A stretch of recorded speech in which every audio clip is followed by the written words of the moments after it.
Thank you. Hello and good evening and welcome to tonight's meeting. My name is Councillor Jacqueline Daly. I'm Chair of the Community Safety Board. Before we start, I have a few housekeeping points. By attending and participating at this meeting, you're consenting to being recorded. Please can officers and guests introduce themselves when they first address the committee.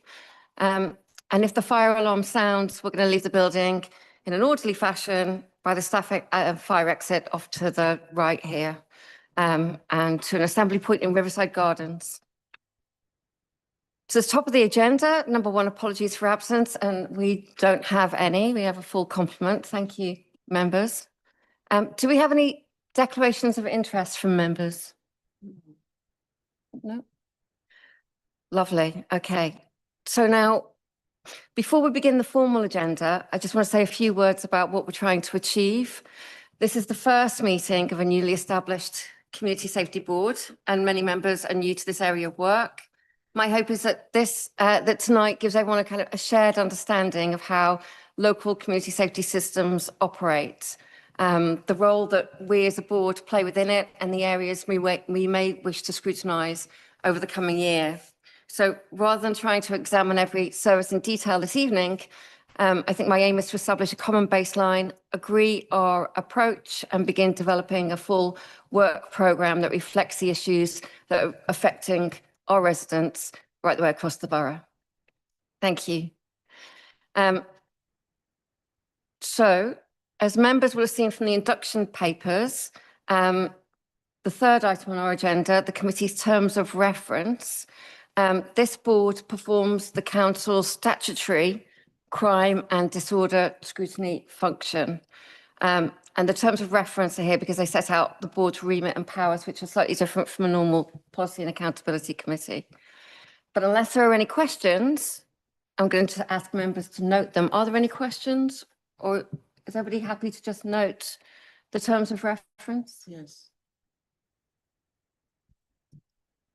Councillor Maddox? Yes. Lovely, thank you.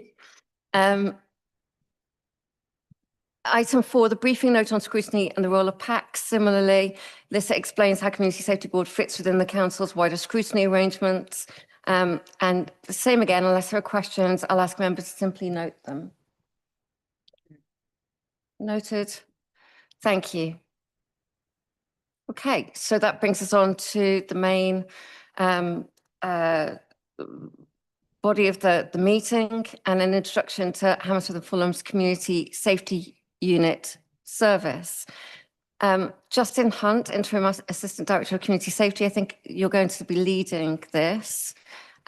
There are members' written reports in the pack for this item and for 6 and 7.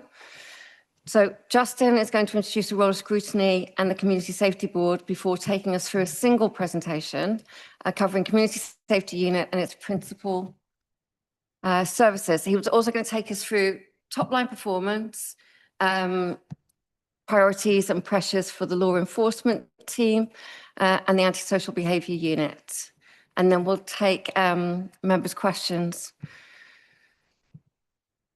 Superintendent Grewal, I think, is with us. Superintendent Grewal is online, I think, and perhaps once Justin has finished, it would be helpful if you could briefly set out how neighbourhood policing fits into the wider partnership and what you see as the main policing priorities for Hammersmith and Fulham. No problem, Chair. Good evening. Can I just check my comms? Am I coming across? He is, and he can hear us. Okay, fantastic. Thank you. That's perfect. Okay, Mr. Hunt, please. Thank you very much, Chair. So I was rehearsing this presentation earlier, and I felt that it would be better and easier for the board if I took questions after each service. So each service has its own complexities, and so there are 7 parts to the service, and there are additional complexities in terms of partners, including the police, etc. So I felt that if I was to go through the whole presentation in one hit and then answer questions, that might be more challenging. So Just to take you through the 7 services, I'm going to be speaking about CCTV. I'm going to be speaking about gangs, violence and exploitation. I'm going to be speaking about emergency planning, the community safety unit, the law enforcement team, antisocial behaviour unit, prevent. So those are the seven services. So starting with CCTV, we've got the highest number of cameras per head of population in the country, with a network comprising approximately 2,300 cameras located across streets and housing estates. It's 24/7 service, 365 days a year, and the team monitors 205 cameras in Westminster and 170 cameras in RBKC under contractual agreements. Key work streams are the CCTV infrastructure upgrade, which included the installation of new private fibre networks and the replacement of aging camera equipment. And the programme is nearing completion and has significantly improved the system. The AI enhancement programme, starting in September 25, the council approved £3.2 million worth of investment in advanced CCTV technologies, including multi-sensor cameras deployed along King Street and the Thames Path, additional cameras in parks and green spaces, integrated speaker and lighting systems, and AI modules. So welcome any questions on CCTV. Thank you. Members. Councillor Maddox, please. Yes, in the report, you state the service is provided 24/7, 365 days. But in practice, how many cameras have been actively monitored on a 24/7, 365-day basis over the last year? And how many staff are watching the cameras at any time? And how many are in the CCTV observer team in total? And what rotation and holiday cover arrangements and those sorts of things, if I could ask? And of the approximately 2,200 cameras in the network, how many are operational at any given moment, and how many are non-operational? And what's the current fault downtime rate? And I was just wondering, we have had a lot of requests and complaints, particularly in the new Kings Road area and Fulham Road, and requests for CCTV in that area. I know these have been forwarded to the council. And Inspector Rob Goodwin, who produced a letter on the 24th of June, he actually said that it would be a good thing to have CCTV in that area. I just wonder if you've actually considered that as an option or possibility for the future, and where that is, please. So those are my 3 questions. Okay, so there's a level of detail that you've requested there that I'm not going to be able to answer off the top of my head, but I can answer on a broad basis. So starting with the question, which was essentially about the operational setup of the service. So we look to have a minimum of 3 operatives working within the CCTV room on a 24/7 basis. The shift pattern means that that increases, and clearly if you have a situation where somebody calls in sick, it may decrease, but on the whole we would be looking at a 3, 4 and potentially 5 if you've got the managers in there, level of cover. 24/7 means you've got a shift pattern. It's a 12 hours, they work 12-hour shifts on a rotational basis. You asked about the active monitoring. So we can produce stats in terms of the level of active monitoring of individual cameras or collective cameras. So I don't have them to hand, but we have the ability to be able to produce that information. They blend their time based on a combination of active monitoring, but also responding to requests for CCTV as a result of requirements for CCTV footage to be recovered by colleagues within the council. It can be external partners, it can be insurance companies, for example, in terms of an accident that might happen.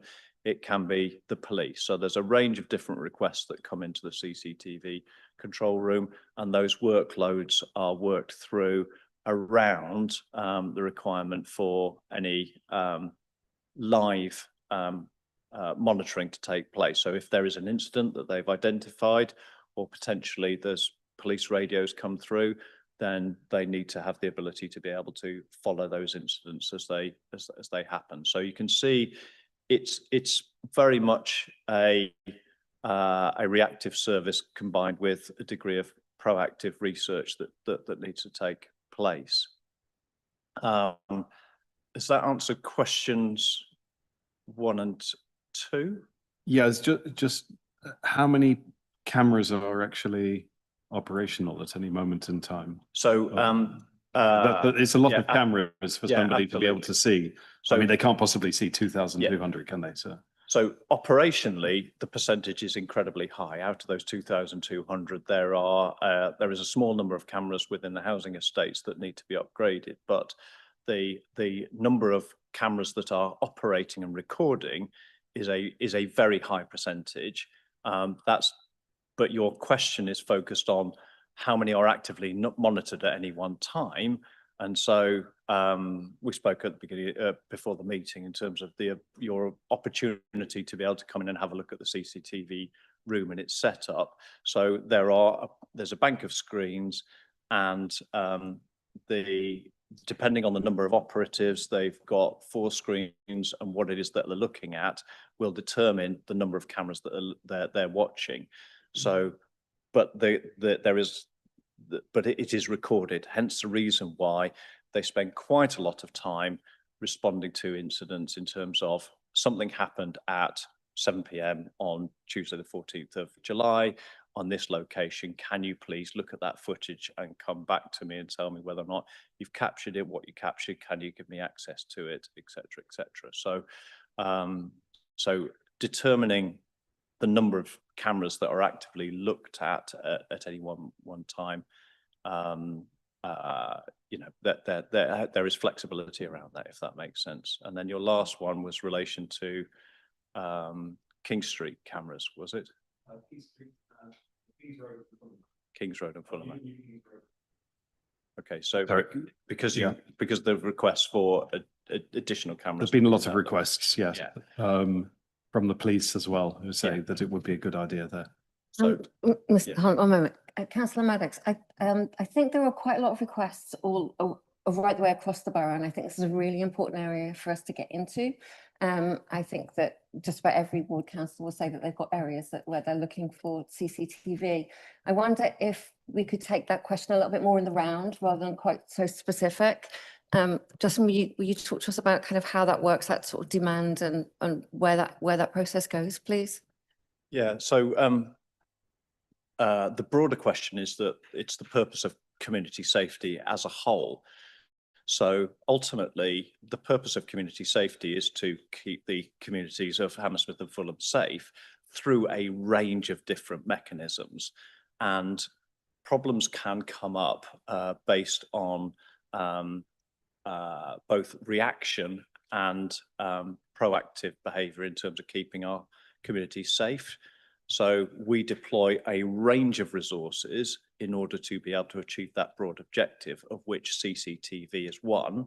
And that CCTV deployment is a blend of mostly permanent based cameras, but we have 17 mobile cameras that we deploy on a 6-month basis.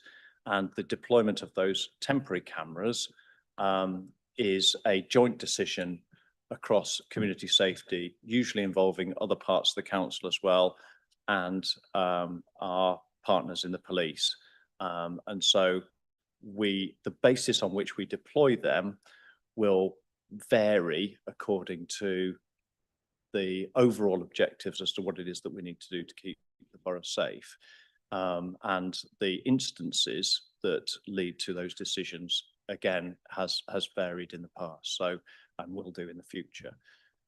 So in terms of investing in more cameras in locations, that would require additional budgets in order to be able to have fibre cameras, and then there's additional costs around monitoring those. So you can see that it's that the challenge that we consistently face is that our communities are always going to want more resources all the time in their particular location, but we need to balance that on a broad basis.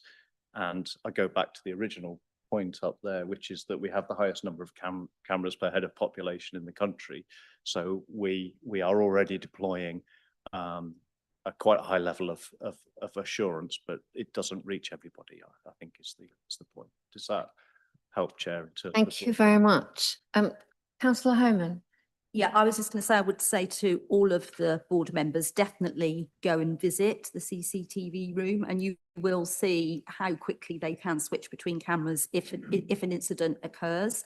And obviously the material is kept for a certain length of time. So should the police request it, then it's there, and they don't necessarily need to be sitting watching it all the time. But what I would like to say is that there's recently, I can't go into the details, but there has recently been a couple of quite serious incidents in Fulham, not in the patch that you mentioned. And if it wasn't for our CCTV cameras, the police would have been doing the job with sort of half the information. And I don't believe that in many other boroughs, the CCTV cameras we've got at that particular location would likely to be there. And it's just down to the fact that we have got such a comprehensive network. But it is difficult. I've just had one removed in one of the bits of my ward, and it was a temporary one. And I understand it was removed because there had been no request for any material from it, which means it would have been better deployed somewhere else. So it is a balance because we've got the most, but residents still perceive where they feel the need to have more. And obviously the data, we will look at the requests that have come in, and I've been in correspondence with your colleague about this, so we will look at it, but we obviously need the data and the evidence to be able to back it up. So yeah. Well, could I just commend the team, because you mentioned one of the incidents, I think, was Tesco's on the Fulham Palace Road, where the CCTV team actually managed to identify, together with the police, the suspects. They were arrested on an estate not too far away, and I think that was a great success.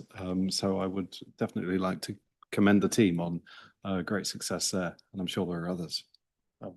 Thank you very much. That's very welcome. And, you know, the offer to attend the CCTV room will enable you to see a number of other examples where they've been able to help out. It's, you know, I've got the privilege of being able to go in there on a regular basis, and every time I go in there, there's another example. They go, hey, look at this, Justin. And, you know, the work that they do, I think is incredibly valuable to the communities. Thank you. Councillor Campbell. Thank you. Hi, Justin. I'm Councillor David Campbell. I've got two questions. I'll deal with them in turn, give you a chance to answer in between. The first is building on Councillor Maddox's point. And you answered that the service is largely reactive at the moment. It's sort of, you know, fine, if someone happens to be watching a particular camera, then they might see something going on. But normally it's something happened at 7 o'clock last night. Please, can you pull the footage and have a look? With the introduction of the AI capability, that model is going to change a bit, isn't it? Because the system will be alerting and saying, well, I think someone's got a knife here, there's a fight here. Has that been trialled as a pilot scheme run with the team? How are you going to deal with that sort of change in process? Yeah, no, you're absolutely spot on in terms of the investment that's referred to in the last bullet point. So at the moment, we have piloted the identification of knives as an AI, and that was incredibly successful. Yeah, I saw the clip on the news. And so we are in the process of upgrading introducing the software in 50% of the cameras in order to be able to identify the knives. And we're thinking that's going to go live in the next few weeks. But as with all technology, you'll forgive me if I'm slightly vague on that. But the other part of it is aggressive behavior. So whilst the AI, I think, needs a bit of development around the training on that, ultimately it is also working relatively well. And what I mean by that is that if out of all the cameras that are going to be fitted with this, if there are a group of people who are behaving in an aggressive way, it will alert the operative to be able to identify that situation, and they can call the police in order to be able to respond to that, or you know, depending on what it is that's happening. Yeah, and understood. And my Same question, with same with the voice and the like, we've got Barnaby, are you on the screen at the moment? So and the same and that's also the integrated speaker and lighting systems as well will contribute to exactly. yeah, and I completely agreed, and I agree. It's all great technology, and I echo what Councillor Maddox said actually, that this is really great stuff. It goes down really well with residents. I've had people proactively mention to me, "Hey, I've seen that video of spotting that guy with a knife." It goes down really well, and so it should. It's a great system and well worth the investment. My question is really about the what pilot schemes or training has been run with the team that they won't be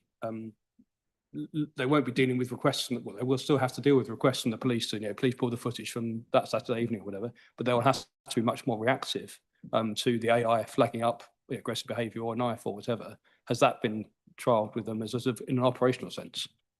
Yes, so the pilot was understanding how that will impact on the team, but until it is implemented and live, we're not going to be able to understand exactly the impact that it has. But everything that you're saying is exactly the purpose of why it is that's being introduced, and therefore I would anticipate that if we're having the same conversation this time next year, not only will we have a very changed approach, but I think that we'll be introducing more technology, and we'll be having this conversation in relation to the next bit, the next bit, the next bit, because that's exactly how the whole industry is emerging at this moment. And we're very fortunate that the investment is there, and we're one of the leading authorities that's being able to maximise the use of it.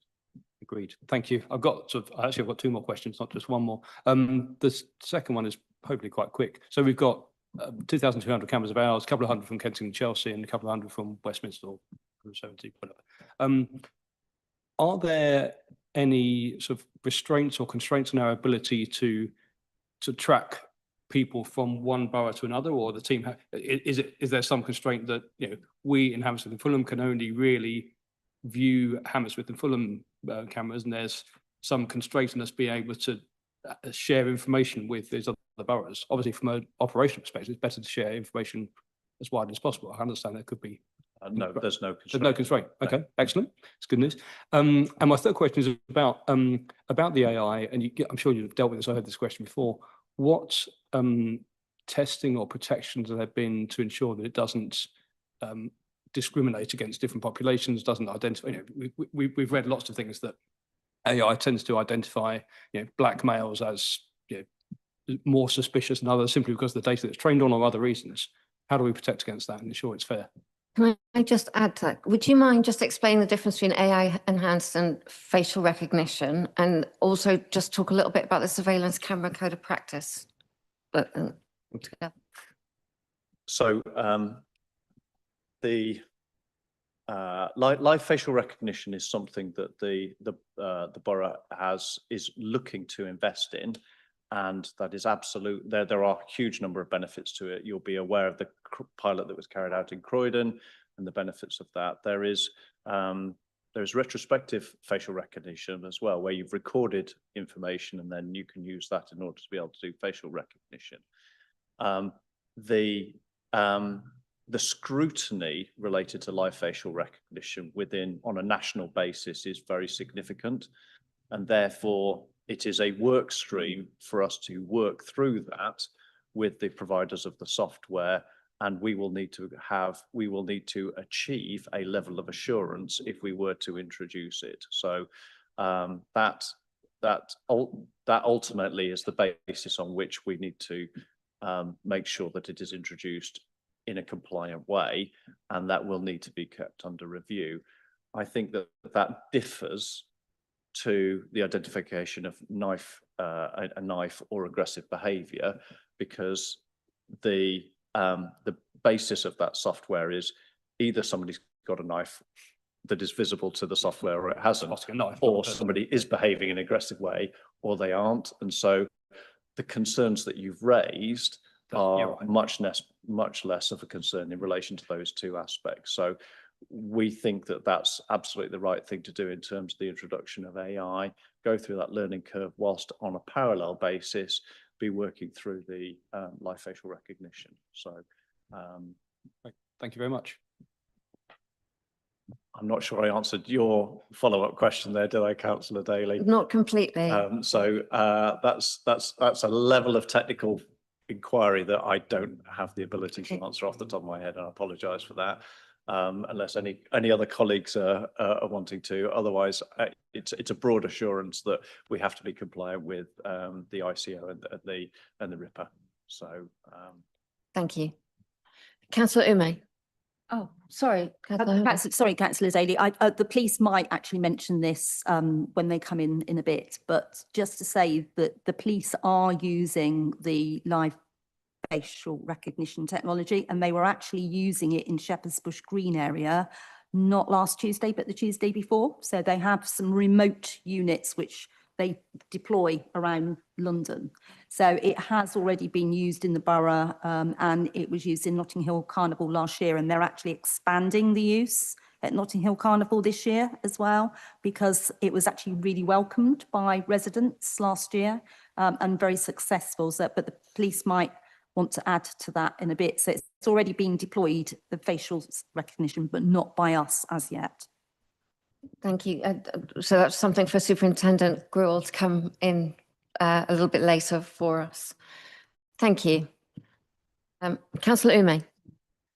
Thank you, Chair. First of all, I want to say congratulations to the team for their continued commitment in keeping our borough safe, and thank you for your hard work in delivering this important initiative and supporting our community. My question is, has crime changed since this initiative has started? Has crime changed?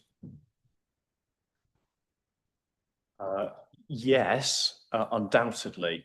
So the primary challenge of the whole community safety team and the police is to understand how crime is, how the priorities around crime are changing on a constant basis. So our entire job is to make sure that crime does change, because we're constantly reducing where we identify the impacts of it.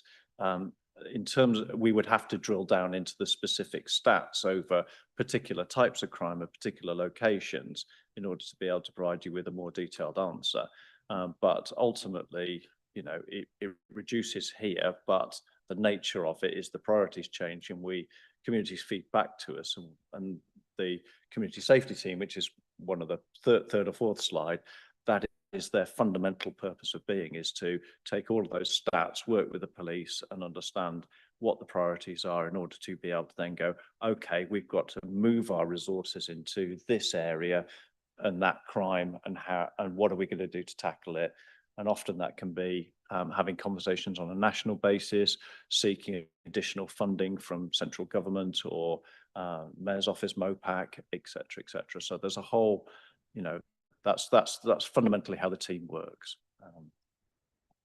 I ask just one follow-up question to just to clarify. Could you put your... Sorry, Thank could you. I just clarify one thing, one point? You said, Mr. Hunt, that 50% of the cameras will be AI enabled in the next few weeks. Is that correct? Yes. Okay. Sounds impressive. Mr. Shui. Thank you, Chair. Just to Would answer, you- yes, I'll introduce myself. Yes, sorry, apologies. So I'm Richard Shui, Executive Director for House. Microphone's on. Yes. There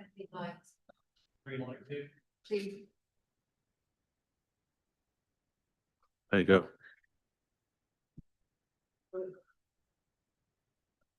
Technology, Councillor Daly. Well, I was just wanting to raise that. So Richard Shui, Executive Director for Housing and Neighbourhoods, who's got now responsibility for community safety and licensing as well as housing. I was going to say the reason why I was wanting to just add is that 20 years ago, I was lucky enough to be working in Westminster, but I was also part of being invited to the Crocodero, where they actually had all the CCTV cameras there. And I remember going into it, and seeing 50 odd staff looking at 25 cameras. So we've gone from 50 odd staff looking after 20 odd cameras to now looking after 6 staff looking after 2,000 odd cameras. That just shows you how things have changed. And we've gone from static cameras to now Wi-Fi cameras, now to AI. And we're all learning about AI. So it's a new area for all of us. It's a brave new world. We are looking to see how we can adopt. It's great that the leader and the previous senior leadership in community safety have moved us into this direction. It's the right way of doing it, and we need to learn from it. There will be, let's be brutally honest, there will be times where we will make mistakes and we will apologize for that. But at the same time, it's great that we are pursuing this piece of work and moving things forwards. And I just wanted to just echo how CCTV has then changed over the last 20 odd years from being so-called a static system of fixed cameras to now a system where you've got 360 cameras, you've got AI identification, and the lens, it's unbelievable about how you can actually pinpoint and see what people have got. So I just wanted to state those things, those changes over the last 20 years on CCTV. Thank you very much, Mr. Schweig. Justin, sorry, I'll come back to you, Councillor Campbell, one moment.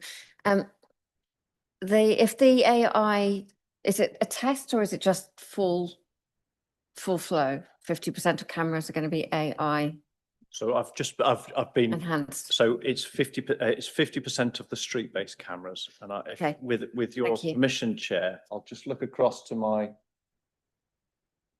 500 cameras. So Thank you. to my colleague. So they're going live this month in July or the beginning of August. It would be, this evening, members are going to be looking at what our forward plan is going to be. And I think that's going to be something that we'd really like to bring back and see Mr. Schray saying things may go wrong and what the risks are and how those are being dealt with. And we might want to bring that back as an item to scrutinise in the forward plan in the next year. Okay, noted, and I understand that, and we'll make sure we come back with an update at the next board. Thank you very much. Councillor Campbell. Thank you. I'll keep it brief. Just to follow up on something you said, Richard, that the change in this technology is fantastic. The fact we're trialing it and experimenting with it and in a safe and sane way is brilliant. And it can fundamentally change the offer to our residents, can't it? Not if something goes wrong and you're the victim of crime, we'll check it out afterwards and we'll follow up. It's almost we can keep you safe real time. Yeah, we can't protect you from everything, but we can be watching real time, which to some people will have sinister overtones, but it has a protective aura to it, which we can't offer with old technology, which the AI will help us to do. Yeah, yes, Councillor. It will be the first time that we'll be more proactive with CCTV rather than being reactive. Thank you very much. Justin, I think it would be really interesting maybe to go through a few of the slides and then we'll take some questions in the round. Really, I think I have a particular interest in finding out how the different services are working together, what the roles of partners are, and we'd still like to bring the police in. So perhaps if we went through a couple of slides and then we could. Absolutely, Chair. So Thank you. no, I'm great. It's great that everybody's so interested in the services. That's why we're here. So that's brilliant. So moving on to Gangs, Violence and Exploitation Unit. Gangs Unit supports people aged 10 to 25 who are involved in gang-related activity as well as their families and local community. They also support young people who are at risk of exploitation or becoming involved in gangs. The Gangs Unit is a non-statutory service made up of council professionals and H&F funded police. So there are 4 police officers that work with that unit. As of June 26, our outreach workers have supported 215 young people. Our project team have delivered 346 project sessions to 3,000 individuals and 125 training sessions to 4,500 individuals. The work streams are investigations, intelligence capture, so joint working between the gangs officer and the gangs police and wider partners. multi-agency case conferencing, predominantly the adults risk panel, educational establishments, engagement and early intervention, delivering a borough-wide programme of school engagement and early intervention in 25-26, reaching pupils from year 5 to year 13 across 23 schools, and specialist settings within workshops on healthy relationships exploitation and serious youth violence. And the last work stream is partnership work in terms of statutory, voluntary and community organisations to increase visibility, build trust and support areas affected by youth violence. And in terms of just to illustrate the work that the Gangs Unit does, on Thursday evening at the Lyric Theatre, I'm attending the performance of Crossing the Line, which is a play that's been developed by young people that the Gangs Unit have supported, who chose to communicate their views and some experiences relating to county lines and in the form of a play. And there is a question and answer session from experienced panel members that are involved in gangs violence and exploitation in the borough in order to be able to communicate some of the challenges, some of the impacts and how that's managed. So that's on at the Lyric from tomorrow night through to, I think, Friday night. So tickets are free, but I believe just about sold out. But it just shows the sort of work that they get involved in, which I think is brilliant. Members, if anybody is interested, I am really upset that I actually have had to give my tickets back for Thursday. So I think there are 2 extra tickets if anybody would like to give dibs on those. Thank you, Justin. So yeah, I'd welcome any questions or happy to move on to the next slide. Yeah. Okay. Yeah, that's fine. So emergency planning. So the emergency planning team ensures that we're prepared to respond appropriately to a major emergency. And the work streams are preparedness and readiness, embedding resilience across the whole organisation. Exercises, so conduct various exercises throughout the year, focusing on topics that are of concern. We held exercise on flooding and terrorist attacks recently. Training to assist our emergency responders to aid them in emergencies. Also our local authority liaison officers known as LALOs. And risk management, so emergency planning are custodians of the multi-agency Borough Resilience Forum Risk Register. And I'll move on to the community safety unit. So the way I see the community safety unit is that's the overarching team that draw together the strategic parts of what the broader service does. So they provide the strategic framework for community safety across Hammersmith and Fulham.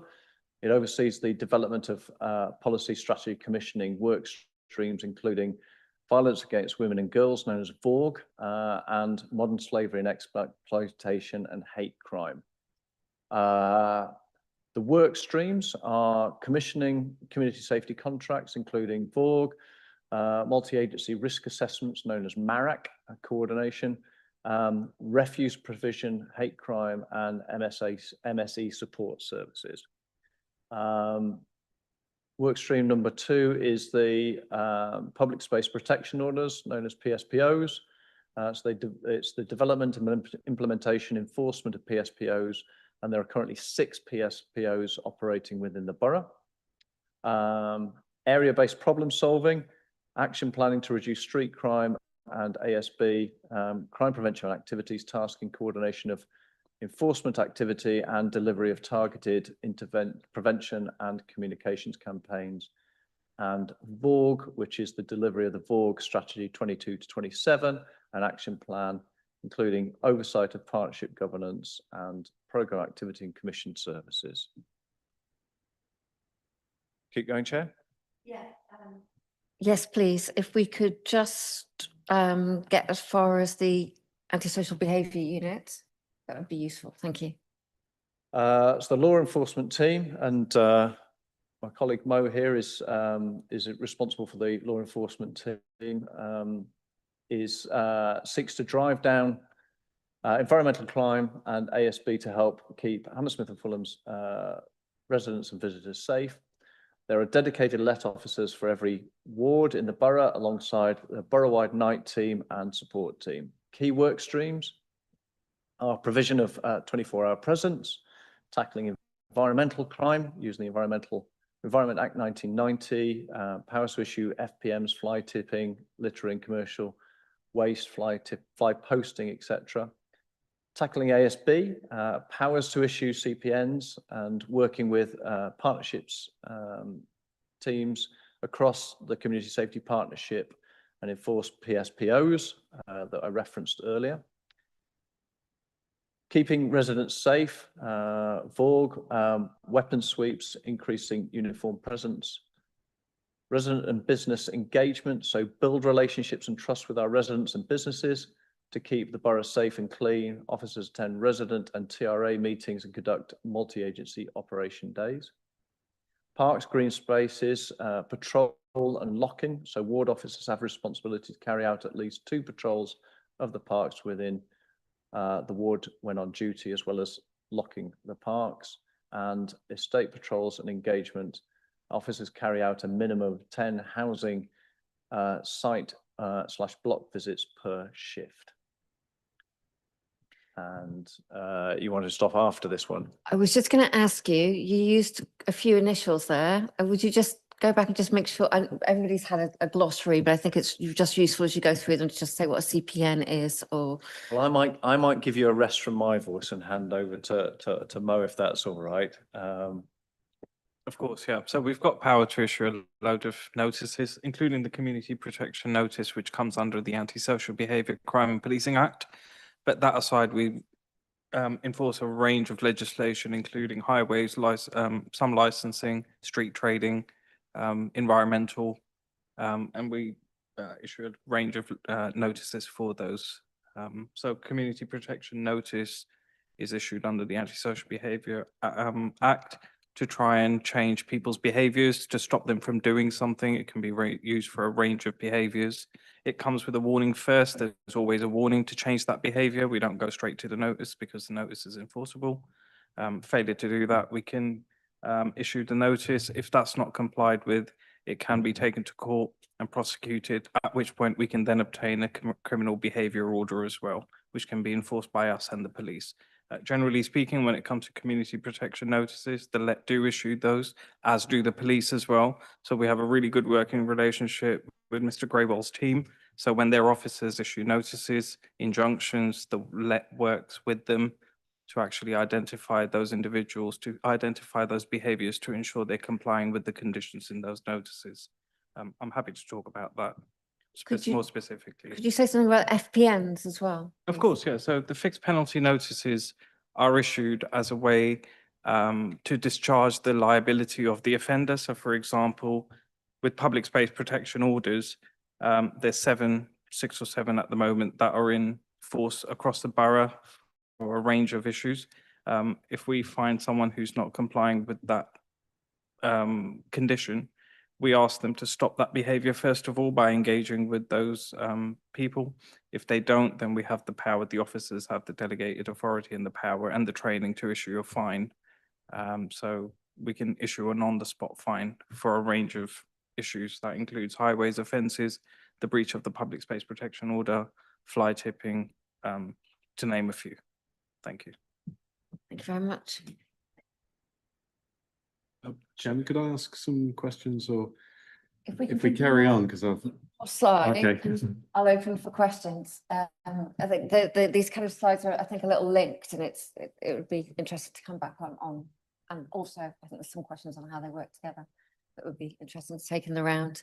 Yes, Chair, you're absolutely right. They're all definitely linked. So, you know, whilst they look like separate teams, without doubt, they all cross over in order to be able to create an overall service. So you're absolutely right in that view.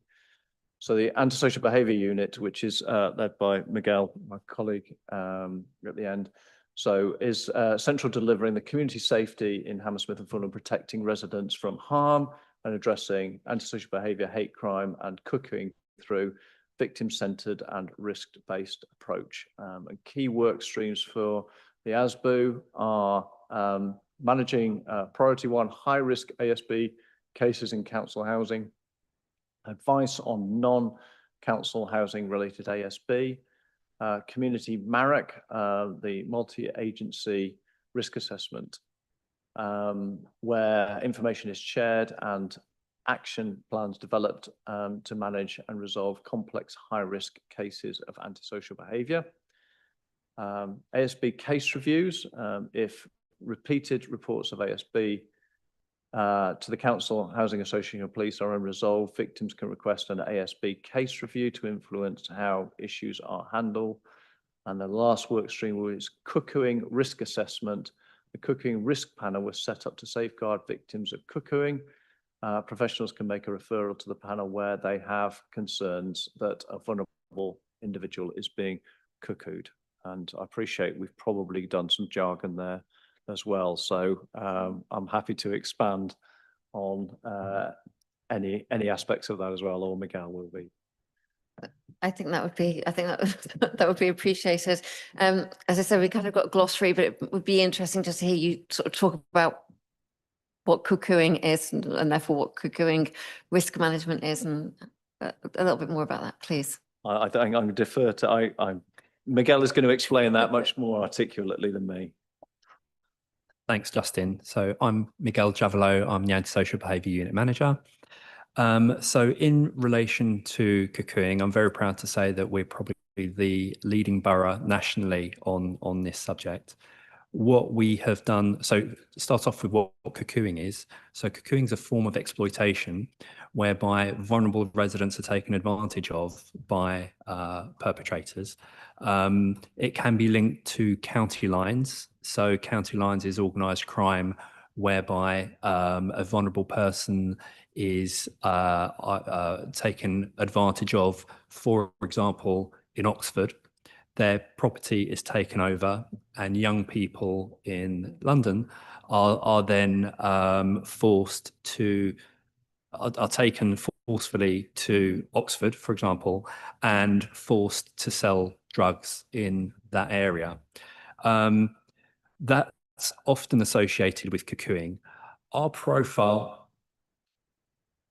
was that me? So our profile in Hammersmith and Fulham doesn't actually sit with county lines.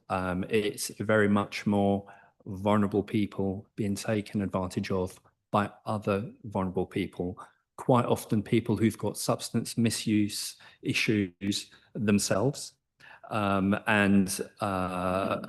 So what we developed is we've developed our own risk matrix, and we did some work last year with UCL, and we used local data to build a very specific risk matrix to Hammersmith and Fulham that allows us to pinpoint what the risks are to residents who are at risk of cuckooing, as well as those who are currently undergoing or being cuckooed. So what we've got a dedicated officer who goes out and visits the people who the matrix deems as being at risk. Historically, what's happened has been that individuals come to our attention, we do the casework, it settles down, the case is closed, and then we pick these cases back up at crisis point, and it was a cycle. So what we've developed is we've got a dedicated officer who goes out on a monthly basis to identify any issues and steps in early prevention. And then we also have the cuckooing risk panel, which meets monthly, whereby we invite referrals from partners. We chair and coordinate a meeting, and then those referrals go through the process of the risk of being risk assessed, allocated and monitored, and the necessary casework of all the partner agencies is carried out. We have had since inception in 2023, we've had in the region of about 230 referrals in Hammersmith and Fulham. And that's not because we've got a cocooing problem that's any greater than any other borough, it's because we've got a very good framework in place to identify and intercept this problem at a very early stage. Thank you. Councillor Homan.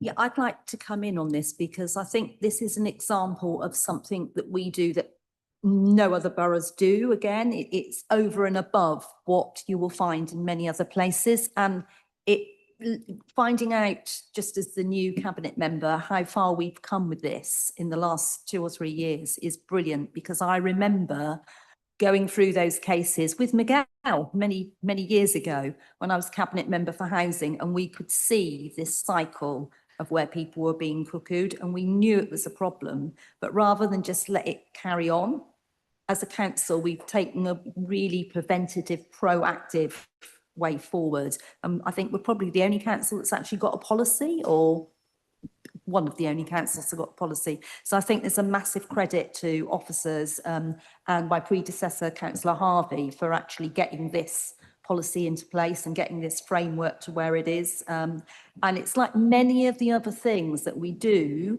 in terms of community safety, it's not seen by Joe Public on a day-to-day basis. And yet it is preventing a lot of problems, antisocial behaviour, potentially crime in the community. So I really am proud of this, that we're actually at the forefront of this particular policy. Thank you so much. I think members would like to hear a little bit more about this. Could you tell us a little bit about closure notices and closure orders and how the council is involved in those? And I think then it would be interesting to also talk about where the police are involved as well. Sure. Thank you, Chair. So from a closure order perspective, we use closure orders. So closure orders are a power afforded to us by the ASB Crime and Policing Act 2014. What it allows us to do is to effectively close a premise down for a period of 3 months, a residential property or commercial, for a period of 3 months. We then have the ability to apply for an extension of a further 3 months, so 6 months in total. We tend to refer to them as 2 types of closure orders, so either a partial closure order or a full closure order.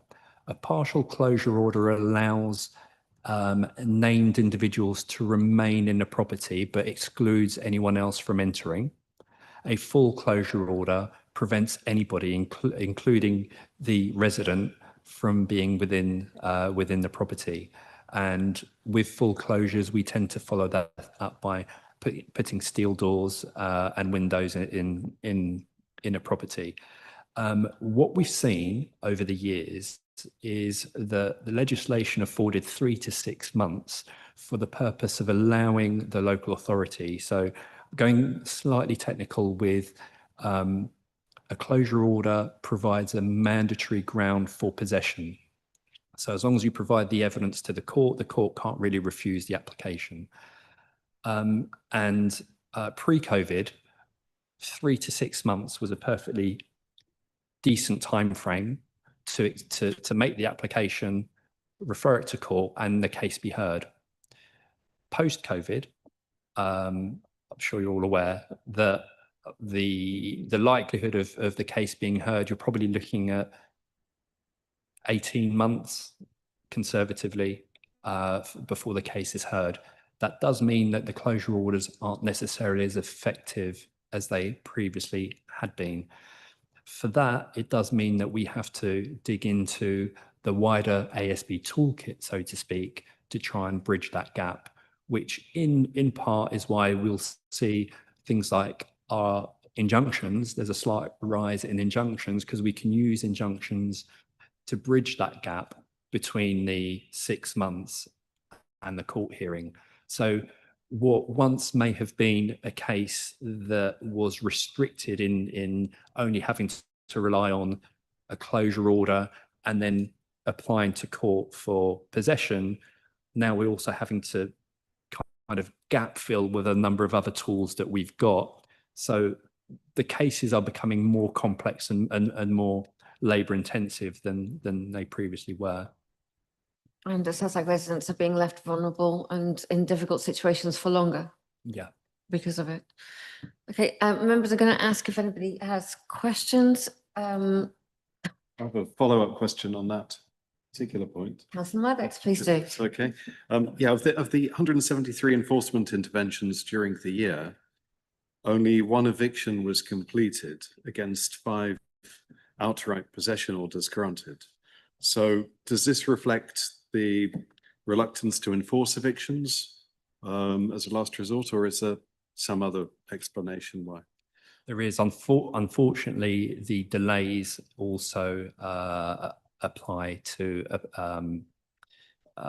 sorry, I forgot the bailiffs. So we're seeing approximately, I believe, 30-week delays before a bailiff is appointed to an eviction. So you'll have to take my word for this, but I think last month we had a number of evictions take place that we'd obtained the possession orders last year. So we'll see. I think come the end of this year, the numbers should demonstrate that those possession orders are sort of being seen through to eviction. Thank you very much. Councillor Campbell. Thank you. That was fantastic. Thank you. It's absolutely great. I echo Councillor Holman. It's brilliant that we provide this level of support to our residents and protection to the community. My question is, what support is given to an individual who has been cuckooed when their property is closed and they're kicked out? They need somewhere else to live. And I was then thinking, does it follow on that if they are assisted to live somewhere else where they're not going to be cuckooed, hopefully, would they then not surrender their tenancy anyway? So we don't need to apply for an enforcement to reclaim the lease or surrender the tenancy. They would give it up. Sure.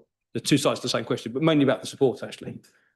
So one of the things that we're really proud that to have achieved is we've managed to secure through Turning Point.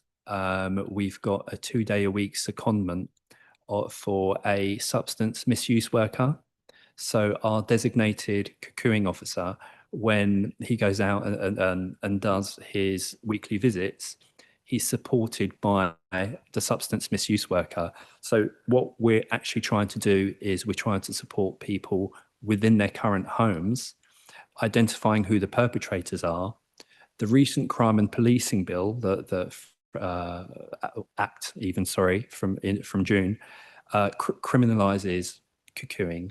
So we're working very closely with the police, specifically Project ADA, who form part of the cocooing risk panel. And there's, as part of the forward plan, there's a piece of work that we are developing in relation to the perpetrators. Again, we're working with UCL from October to do another kind of matrix in relation to the perpetrators. And sorry, I forgot the other bit of the question. Well, it was partly about that, and sort of I'd assumed that if someone's property was closed by a closure order, I mean, not the partial closure order, because then they can still live there. Maybe it's getting a bit granular, but if there's a full closure order, then the individual who had been cuckooed will need somewhere else to live. And I wonder if that's ever a permanent move somewhere else, in which case they would then surrender the lease of where they had lived, so we wouldn't need to enforce, to evict them from there effectively and get the property back. And we do everything that we can not to evict them, because essentially we'd be double penalising them. Yeah. And there are cases where people are victim perpetrators. There's kind of a bit of both. But generally what we do is we place them in temporary accommodation if there's a high risk, immediate risk, and then we explore management transfers, as you say, placing them into alternative accommodation. Mr. Shway, could I ask you to come in on this question?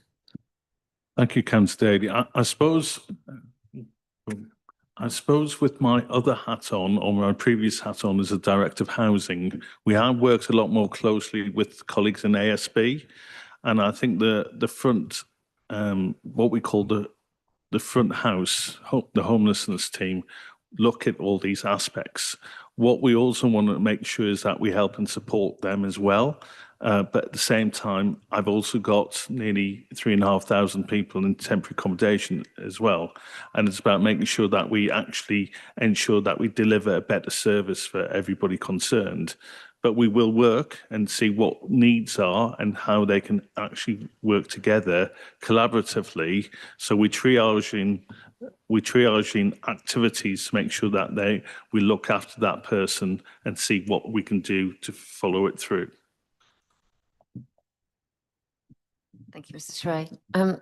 If I can ask a question, please, or can I ask you to illuminate this a little bit for us? Could you talk us through how perhaps a complex case might move between housing, the law enforcement team, the antisocial behaviour unit, adult social care? How might a case be touched by all of these different departments? Should I do that as please? the exec director? Would that be a good idea? That would be perfect. Thank you. So we've learned over the last 4 years since I've been here in housing that we need to be a lot more working together collaboratively. When I first arrived here, I think we were a bit more of an island. And we weren't actually working as well as what we could have done with the teams and colleagues on this side of the table tonight. I think what we've understood is that we can understand the benefits of housing, working with the law enforcement team, with the ASBO team, with also the Vogue team. A number of officers who've come from housing have actually come into those areas of work and vice versa. So that's quite good because you're then actually understanding people's different businesses and opportunities. I think the other thing what we've actually done is that we are now a lot more, the reason why this directorate came about is talking about housing in neighbourhoods. So it's a one-stop shop approach. So we all working together collaboratively as an approach of delivery. A good example of that was when the regulator social housing inspection occurred earlier this year, commended the work what we've done on ASB, because what they said, they could see that we were listening to residents. Residents were saying that there was a problem about ASB and let activities. They felt that we weren't taking it seriously. That was 18 months ago. We all got together, we worked together with what we could actually do and deliver, brought it together, and that's why you've now got a better ASB statistically understanding what the service is delivering. You've also got a better understanding what the law enforcement team have done, and also going into the housing in housing management, which is the neighbourhood services. Because in my humble opinion, we all do housing management. So why is that team just called housing management? So we now got a neighbourhoods team who's going to be from the autumn onwards working 6 days a week. So they're actually going to be operating on a Saturday, which is to actually help and support colleagues on the let. It's also to help and support emergency planning as well, because we also got a gold housing team to respond to any major housing emergency activities occurring as well. So hopefully I've tied those things together to show how we've all worked together collaboratively, focusing on the residents' needs, focusing on business needs, and focusing on our visitors who come to Hammersmith and Fulham. Mrs. Wake, what sort of case would have an all-agency meeting? And what sort of circumstances would kind of everybody come together to look at a particular case? Mo and Miguel, can you answer that? Thank you, Chair. So we chair the community MARAC. So the community MARAC is where we've got cases of ASB that are referred into a multi-agency panel. We've got approximately, I'd say 12 core members around the table. So that'll be the third sector. It'll be adult services, children's services, safeguarding, the police, various housing departments, noise nuisance, the list goes on. And the referrals can come from any partner agency. So we get in, I think, a fair split of referrals from housing associations, as well as the police and council departments. And the spirit of that panel is very much to hear cases where agencies feel they've reached a cul-de-sac, where they're really complex cases, and we've got an expert panel who can offer alternative ways of addressing the problem. So the community MARAC meets each month, and it virtually takes, it's an all-day meeting. On average of late, in fact there was one today, we hear 7 to 8 cases. We've also got obviously the cocoon panel, which is made up very much very similar from very similar agencies, and then we'll have ad hoc case review meetings whereby some cases we can't afford to wait the full month till see MARAC. We'll hear those individually. And then there's our statutory duty also towards the ASB case review, which is where a resident who has made 3 complaints in the last 6 months, all of kind of around this, would have to be around the similar issue. Those residents can request an ASB case review, which then means the agencies involved, albeit it's chaired by an independent chair, will then review the actions that have been taken. It's not an exercise to appoint culpability, but it's very much focused on action planning and resolution. And I think we have been averaging 4 to 5 a month on those. Thank you very much. Can I ask you, are all the MARAC reviews with all partners and agencies? And if not, how is it decided who's going to be in the room? And then I think I'm leaning towards asking Superintendent for his views on this. Are the police always in that room? So the second one's quick and easy. Yes, the police are involved. And the first part, so there is a core membership that are always present, and then any additional partner may be, that usually be an agency that's got an involvement in the case. More often than not, it'll be a landlord that's involved in that particular case, but it may be an external agency that's just not part of the core membership. But in terms of attendance, professional attendance, it's I believe today was about 16 professionals, and that's fairly normal in terms of attendance. Thank you. Mr. Hunt. I think we're all queuing up to answer your question, which is how we all work together, because that's fundamentally the essence of the community safety team, but also the partnership. So I will do my best to list all of the different ways in which we meet up. So there's the emergency planning, there's a resilience forum, there's an event safety panel. On every single day, there's a pace setters where all the frontline staff get together just for a very quick call in order to find out whether or not there is, and that includes the police, whether or not there's anything to report. And if there is, then it's a much longer meeting. There is, I've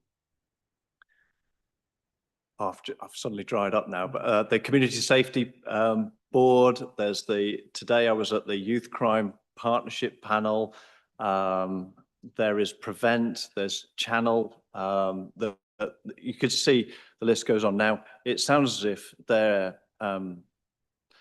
more than we need, but that's not the case, because they meet in order to discuss the risks relating to specific cases or specific problems that they need to meet.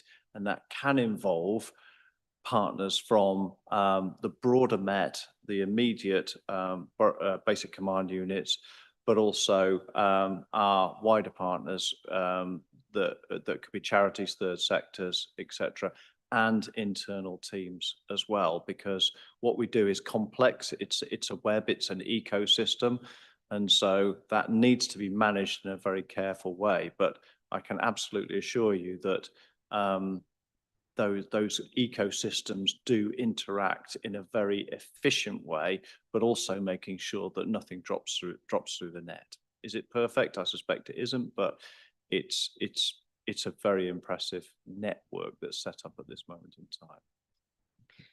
I'm sorry if I've missed some of the meetings to any colleagues that might be listening. No, thanks, Justin. Want to come back to you and ask you about how where resident issues, complaints, recording of issues and things coming in through the let goes. But right now, I'd really like to, and I'm hoping we've got the superintendent available to speak. Could I ask, Madam Chair, could I ask a couple of questions on the LET? We come back to it. I'd really Okay. like to just bring the superintendent in. Good evening, Chair. Can you? Thank you for joining us. No problem. Can I check my comms? Am I coming through? Sorry, Can you hear we're me? having some sound issues. Just bear with us a moment.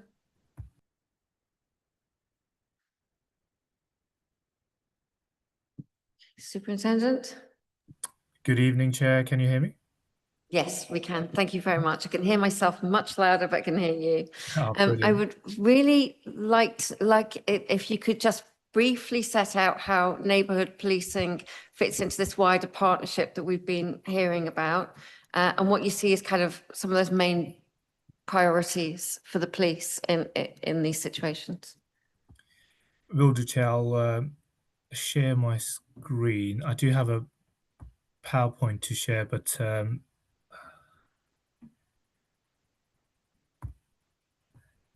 don't know if this is going to work. But yeah, but what I'll do is I'll lay out the how the teams are set out, and most of the joint working have been shared by Justin and Mo anyway, but I'll go through the work that we do. So out of the 21 wards that we have 10 clusters. So for example, College Park and Old Oak and Wormholt, they're in cluster 1. And we've divided clusters into, wards, 21 wards into 10 clusters.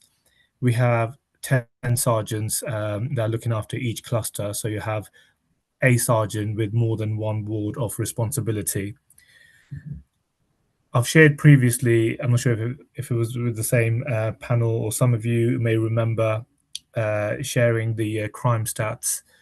Hammersmith Broadway and Shepherd's Bush Green are the top 2 wards where the crimes take place a lot more than other wards. And because of this, they are our enhanced wards with more PCs and PCSOs. And because of that, there's only one sergeant for Hammersmith Broadway paying focus on that, and another sergeant for Shepherd's Bush Green. So they don't have any additional wards apart from those 2.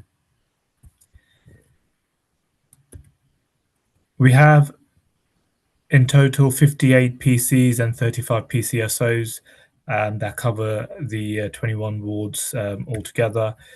And in terms of the meeting structure, as you all know, ward panel meetings take place every 3 months, which are sergeant-led. We have our IAG meetings as well every quarter, which myself and the chief inspectors and inspectors go to. The ward panel chair meetings, again, every quarter, myself and the chief inspector goes to that. And really to understand the concerns, if the ward panels are being run appropriately, or if there are any other concerns, again, talking about ward issues as such. I won't talk a lot about community monitoring groups because that's to focus on our stop and search work that we're doing within the borough to ensure that the powers are not used in a disproportionate manner. And these meetings are also quarterly, where we sit down with our community monitoring group members and have 2 separate meetings with them. The first one is to break down the data around stop and search, and the second is to review body-worn video footage with them so they can scrutinize our work. And the main meeting I would like to, or the main work I would like to discuss today is the monthly precision community crime fighting meeting that we hold with my inspectors and also with the CSP colleagues. So Justin and Mo attend that on a monthly basis. And this meeting is extremely important because I attend our local meeting first a day before, which is a police only meeting where we get a breakdown of crimes for the last 4 weeks within the borough. Crime types such as robberies, shoplifting, theft, violent crime, and vehicle offences. And during the monthly community crime fighting meeting with local authority colleagues, we go through each crime group turn by turn to understand if, for example, the theft offences for the 4-week period, have they reduced or increased? And if they're on an increase, then where are these offences taking place? Who are the offending party? And within which borough, which ward? Is it one ward facing more theft offences than the other? So we'll look into all that. And at the end of that meeting, what we will do is have a joint deployment plan. So not necessarily patrolling the area together. Sometimes we do with LET colleagues, but it's a plan in place where ward officers will look at a number of offences. But a good example of partnership work is last time we had a spike in vehicle offences south of the borough, so Fulham area. And these offences were taking place after midnight. Neighbourhood officers, they don't work after midnight. However, when we have to change shifts, we will work till 2 or 3 in the morning. But that has an impact because the officers that are working till 2 or 3 in the morning means that they won't be back in the morning or for the late shift, which is again their core responsibility. So this is when we work together with colleagues because they're 24 hours and we share the hotspot areas with them, CCTV colleagues, and our emergency response teams as well that operate on a 24-hour basis. There have been a couple of really, really good results. So I know we were talking about CCTV earlier, and the number of CCTV cameras that we have in the borough makes our job very, very easy. A couple of examples include there was a knife point robbery at one of the stores in Fulham, 2 offenders. Our local teams attended, checked on CCTV, identified, and got those people arrested and charged for the offence. And it's important to ensure that the deployments are planned in a way that we don't attend the venue after 7 or 8 days because it's a risk of losing CCTV or in the meantime, those that are committing these offences are again committing further offences. So the work is set up in a way where through this meeting we'll have our deployments, but also on a weekly basis. And Inspector Rob Goodwin was mentioned earlier, and he covers south of the borough, and I have Inspector Ihab Al Hashimi, who covers the north of the borough, so Hammersmith side, and they will review crimes on a weekly basis. So every Monday they'll have a breakdown of these offences for the last 7 days, and we will look into on a weekly basis, do we have a spike somewhere, and we set actions accordingly. So it's extremely important working on that. The weekly analysis, which we then share with our partners to ensure that LET colleagues and CSPs, we all working together to tackle those offences. It's a shame I can't really share my slides because I had a breakdown of these, the meeting with them, the work that we're doing, and an example of a slide. But for some reason, I can't really share the slides on Zoom for some reason. But that's a brief. Sorry, go on. You should be able to share them through the green button at the bottom of the screen. Is that coming up for you? It is, yes. So when I click on share, oh, there we go. Sorry, yeah. Is that showing? 2 seconds. Yes. Oh, there you go. You always learn something. Okay, so can you see my screen, right? Yes, thank you. Brilliant. Thank you very much. Should have tried this earlier. So these are the wards I was talking about earlier. I won't dwell too much on this, the meeting structure again. So this is the slide I was talking about. This is one example of what we share with partners during the community crime fighting meeting on a monthly basis. Now, this is data from 25th of May until 21st of June, but this is theft from person. So as you can see, this is the Hammersmith Fulham borough compared to the rest of the BCU. So you have KNC and then Westminster. So theft from person, again, when we break it down to Hammersmith and Fulham, these are the hotspots that we had in the last 4 weeks, which is no surprise. Westfields, that's one area that we are paying particular attention to due to the theft from people over there, high footfall again, and also Hammersmith Broadway. So the plan of action, let colleagues are aware of the data, the timing, the peak time, and at our last meeting we had this data shared where let colleagues are helping out with additional patrols in the area as well as our ward officers and PCSOs. So this is like I said, one theft from person is just one crime type we are talking about. We look at residential burglaries, commercial burglaries, we look at robberies, theft, shoplifting. So it's important that we understand where crime is taking place and deploy based on where the hotspot areas are. We also look at events and anniversaries that come up on a 4-week basis. So I know football World Cup is ongoing until the 19th of July. Touch wood, we didn't see many ASB or offences, football-related offences in the borough, which is good as opposed to other areas within the Met. But again, those tournaments, we will assess that together with partners to understand, right, is this a potential issue for us coming the next 4 weeks? And if so, plan ahead, ensure that we have the right resources in the right place. Agree actions at the end, and yeah, this is a brief snapshot of how we work with council colleagues and internally. But Chair, happy to answer any questions that colleagues may have. Thank you very much. There is so much to get through in such a short meeting. Councillor Maddox, I know that you want to ask questions about the let, and I imagine that will be linked with the police. Yes, I'm sure it will be. Yeah. So Thank you.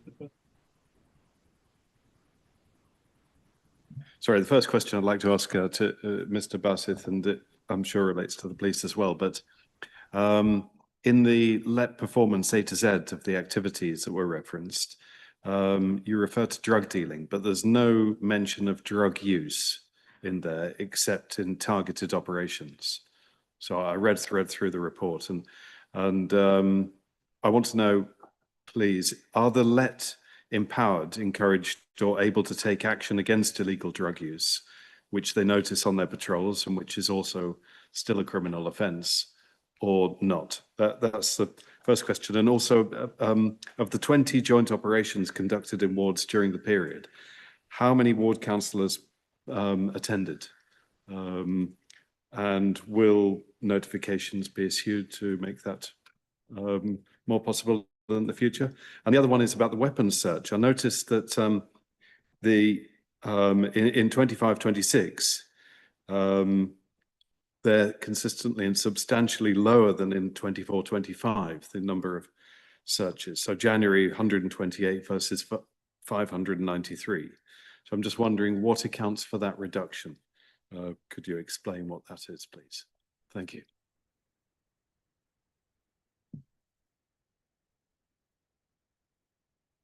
Thank you, Councillor, for your question.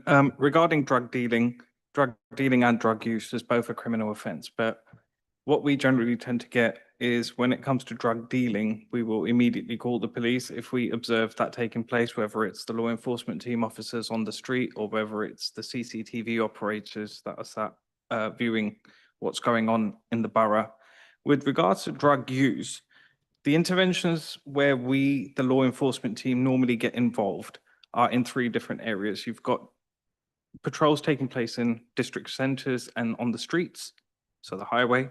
You've got parks and housing land. So those are the 3 areas that we generally cover. What tends to happen is where we normally get involved and where we get service requests more than other areas, I suppose, is residents claiming that there's drug use within the communal areas of a housing block, for example. Because we have a 24-hour service, When it comes to drug use, what we generally need to do is to verify whether that activity is taking place before we call the police, because of course, if we call the police or we encourage them to call the police about drug use, what tends to happen is someone needs to verify whether that's happening. So we make our way down to those locations as soon as we can. We have a really good response time because we have ward-based officers and ward-based teams. Our response times are within 15 to 20 minutes. But again, we're not a blue light service. So whilst we try and get there as soon as possible, in heavier traffic or in busier times, it takes longer, but we try and get there as soon as possible. So when it comes to drug dealing, we immediately encourage residents to call the police because that's not something that we can deal with. But when it comes to drug use, what we'll do is we'll go to those locations where it's being alleged that activity is taking place. We'll gather evidence. We've got body-worn cameras. So we can record that footage. And with the level of collaboration that's taking place, both with Mr. Greywell, the inspectors, sergeants, and the PCs, with the law enforcement officers, the seniors, and myself, we ensure that that information goes to the correct team to make sure that that potential person who's taking drugs and has accessed a communal area in a housing block, for example, it makes it really unsafe, or the perception of safety for residents that live within that housing block, which is why it's important for us to intervene and make sure that that information is shared with the ward officers. So either if it's a tenant, for example, then we can share that data with Miguel's team and his officers and the housing officers as well to take tenancy action against that individual for consuming drugs in a committal in one of our properties. Secondly, if it's someone who's potentially from the street population who's accessed that building to get some shelter, for example, then we link in with the housing, the rough sleepers team as well. And what we do, the outreach team, we get them together, we go to that location, try and supply that person with the help and support that they need to get out of that situation. But ultimately, it's to try and deter and stop that activity taking place wherever it's happening. And if it's in a park with children, young people around, same thing? Same thing, yes, absolutely. So with parks, it's slightly more difficult in the park because parks are quite big and we are very visible, so people can see us from a mile away, and that's the whole idea of the team, to be visible in the community and provide that uniform visibility.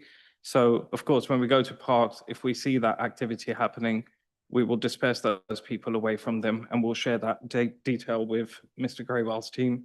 And we also make note of the individual, take down their details, where they live, who they are. If there's any offences that take place, such as they're causing littering offences in the process of consuming those drugs, then we can issue a fine there and then to that person as well to try and deter that activity and to stop them from coming back to that location. But one of the things that I just also wanted to mention about that, you'll see that over the course of the last year, there has been a 37% increase in the presence of law enforcement officers in our parks.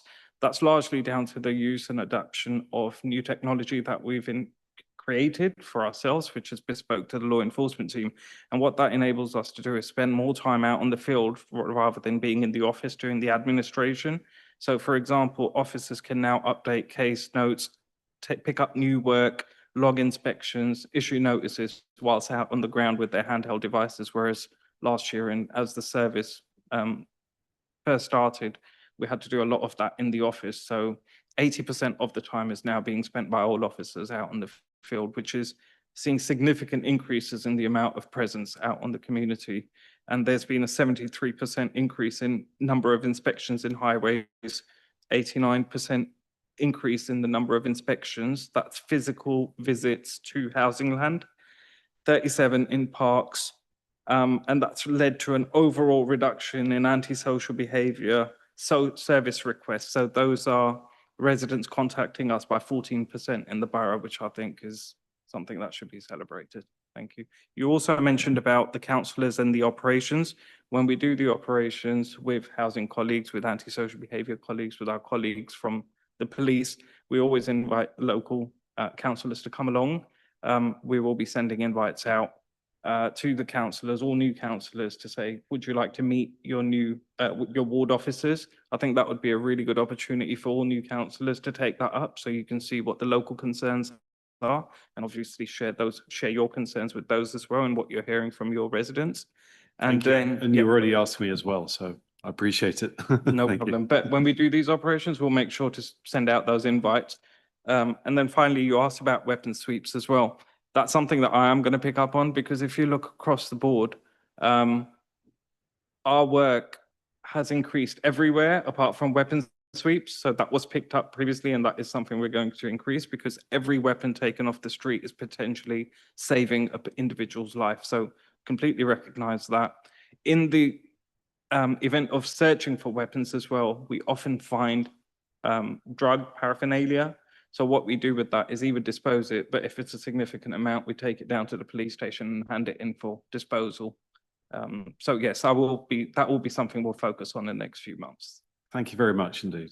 Thank you. Councillor Maddox, would you like to ask the superintendent about drugs, or even about how the police are working with the law enforcement teams, or? Well, yes,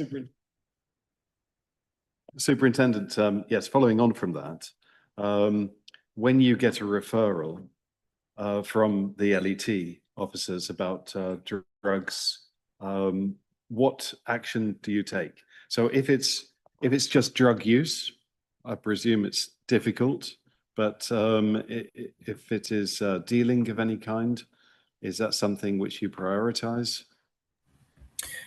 Thank you, panel member, for the question. Yes, definitely. So drug use, if we can deploy with the resources available, we'll deploy to everything. Because if there's drug use in the area, then definitely someone's drug dealing nearby. Our stance is simple. In terms of drug dealing, it's extremely important that we ensure that intelligence is gathered as much as possible. And this is, again, working with colleagues, CCTV, to gather that evidence. I know there's an ongoing problem-solving approach in Uxbridge Road, where we have a lot of drug issues at the moment, drug use, but the work that's being done in relation to this is to ensure that we try to find out, yes, there's drug use here, but who's supplying these drugs, to ensure that we capture the person who's supplying in order to get rid of the problem. So yes, drug use, any report that comes to us, and if it's after midnight, not necessarily to us, to our emergency response team colleagues, we intend to attend these. It all depends at the time how many other operational priorities are coming in terms of, say, violent crime will take potentially more importance than someone using or taking drugs. But yeah, our approach is simple: to ensure that these calls are responded to, and where possible, intelligence is gathered so that we can look at a bigger picture. But could I just ask a follow-up question? We heard a lot about cuckooing before, and this is been a most despicable county lines habit of people taking over other people's properties. Is it? Do you find it's a particular problem in Hammersmith and Fulham, bigger than in other boroughs or other counties or parts of the country? Or is it just that we are doing more to deal with this and tackle this problem? So in terms of cuckooing, I don't have a number on top of my head. I'll have to take this back. But if this was a significant issue within the borough, then I would have been made aware. I know there is an issue with cuckooing where addresses are being used, but if I'm asked, is it a significant issue, I would say no. Otherwise, I would have been made aware. Teams would have been talking about it and discussing the issue. We do have a week of action coming up soon in terms of this, so we'll potentially know more. But at the moment, I don't have a set number, but is that something which I can take back and ask the team and share with the panel members if that's what you'd like? Thank you very much. Whilst we're talking about partners, and before we come back to how residents, Councillor Homan, could I ask you to say a few words on how all of these entities are coming together and how that works from a cabinet member point of view, please? Yeah, thank you for that, Chair. I mean, I think as cabinet member, I'm obviously very cooperative and talk all the time to my cabinet colleagues. So at a cabinet level, we are very joined up on this. And I think it's worth mentioning, I think we talked about the Community Safety Partnership. That is actually chaired quarterly by our Chief Executive. And that brings everybody into the room at a very high level. I think it's also true to say that so for example, Councillor Ume and myself are having a regular meeting to have a look at any housing / antisocial behaviour issues at a very strategic level. So that's a way that we're working politically together. It's also true to say that we've got the police very involved in other areas of work. So for example, the gangs unit has actually got police officers within it working alongside our officers on a day-to-day basis. And that happens in quite a lot of services that you don't always see. So it's not just the sort of neighbourhood level, it's actually at all levels across the borough. And we've heard about, Marac, etc.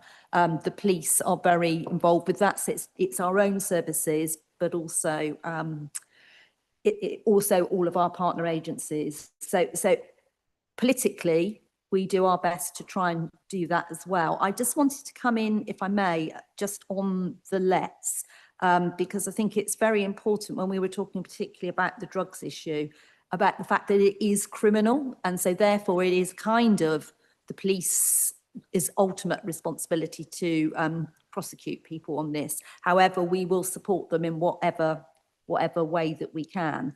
But I also think it's important for members of the board to actually just have a look at that A to Z, which you referred to, Councillor, of all of the things that the lets do, because the list of tasks that they do is absolutely enormous. It's phenomenal. And it's amazing, really, that the stats that we've heard about are what they are, given that great big long list. And I just think, it's amazing. And sometimes when people are sort of like, well, where is the lets or where is the police? You can understand with so much responsibility, they can't always be everywhere all of the time, but I think they do a good job. So, yeah. Thank you very much. Councillor Ume. Just to echo what Councillor Lisa Holmes said, and to thank you, Mohammed, because you people do a lot of work. Hammersmith Park, I see your officers every day on that park, and people are complaining that they're happy, and has been less crime, drug on that park since you started. So I must say thank you for that. So I'm quite happy on that. Thank you, Councillor Ume. Justin, can I come back to, oh, sorry, Councillor Campbell. Hadn't seen you there. Yeah, please do. That's right, when it suits. Firstly, just to pick up on something you said, Councillor Homan, about all the things that go on behind the scenes, which we don't often see. That's very true of the let as well, isn't it? And as a new councillor, I'm finding that all the time. As I get involved with things in the council, there's people are looking at things, evaluating situations, taking care of situations so that they don't arise and don't become conscious, as you say, to Joe Public. That's happening all the time, and that's true of the let. It's really impressive, really, really impressive. I had a question as well.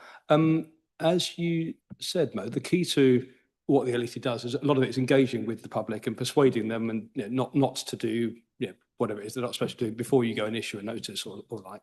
But you're not the police, and you don't have the powers of the police. You have some powers as council officers, but you don't have the powers of the police. How do you find that works? I mean, if the LET tries to issue a notice or ask for someone's details or their address, and the offender just says, "Well, you're not the police. Rude words to you. I'm not engaging." How often does that happen? Or are people generally, they respect the uniform and the presence that your officers have? And so how often does it happen? And when it does happen, how do they respond? Do you then call in the police who do have these powers? Yeah. So just to confirm, first of all, Councillor Ume, thank you for that. That's really positive feedback, and I appreciate that. You will see that overall, the ASB service requests, if you've seen the report that I've produced, have declined significantly, and there's been a bigger reduction anywhere than in the north of the borough. So that's the concerted effort the staff have made, and I thank them for that. With regards to Councillor Campbell's question, our officers are CSAS accredited, so that's an accreditation that we get from the Met Police. That gives us the power to obtain name, age, date of birth, and all the pertinent information needed to actually issue a fine. If in the event that the offender decides not to share that information with us, we can call the police by our radios, which are linked in through the CCTV room, and that is an arrestable offence for not disclosing the details to us. So our officers with that accreditation does enable them to get that important information. Otherwise, they could just walk away. Yeah, and you can we explain that, could of do- course, to the people there. That's If you don't, right, here's yeah. what we'll do. Yeah. So it does happen, of course it happens, but then you have to realise that the burden on the police as well to come out and address with something like that when they could be dealing with an issue which might involve a burglary or assault or something more serious. So we are reliant on the police, but it is also the training the officers have gone through, which is the accreditation training, which enables them to speak to people confidently and obtain that information just through the power of persuasion and speaking to people politely, and then also explaining to them the reason why they are going to have to disclose their details.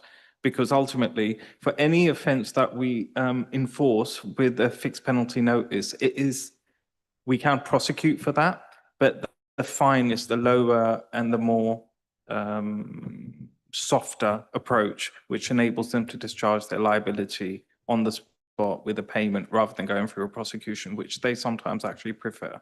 So, And do you, thank you, thank you for that.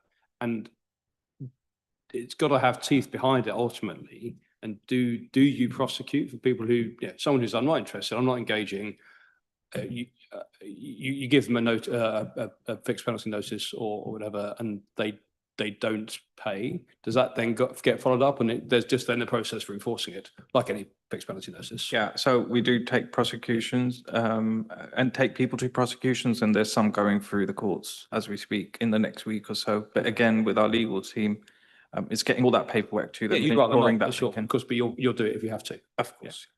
Thank you. Thank you, Chair. Thanks, Mo. Justin, if I can come back to you, could I ask you for three things? If you could just talk to us about how reports come in and how events, activities, problems, issues get into those kind of partnership meetings. And then if you could talk us through Prevent, which you mentioned earlier, and if you could pick out, I know that the members have seen the reports and the figures in the reports, and I wondered if there are some kind of key figures within there that you would like to bring out and highlight for members. Thank you. Thank you, Chair. So so in terms of reports coming in and how they get distributed, I might call on colleagues to support what I'm saying, depending on the level of depth you'd like me to go into. But ultimately, it comes in through a broad range of routes. So Mo's explained the level of interaction that the Let have, for example, and all of the teams are to a greater or lesser extent having interactions with the communities in order to be able to understand that. Councillors provide work in terms of inquiries that are coming in. It comes in via the contact centre, via email, via a whole range of different resources from our partners. And so I'm sure you can appreciate that we have a huge range of data that's available to us that we need to constantly review and assimilate and understand how that contributes to the broader decisions. If I go back to the earlier point of the presentation, the community safety team, that is fundamentally their role to take that data and understand how that affects priorities and how we're going, how to distribute the resources and what it is that we need to do in order to be able to make sure that our communities are safe. So that can range from a very simple, quick intervention. Again, if I use Mo's LET team, if they see something and interact with it and it's resolved, as in they move it on, then that is one form of interaction. And that can go all the way through to a very significant incident that requires multi-agencies at the highest possible level in order to be able to understand both the cause as well as the response, and then a retrospective review. And so if you take the emergency planning team, if there is a significant emergency that happens within the borough, then their role isn't necessarily to respond. That can be the police, fire, all the blue light services with support from other council services.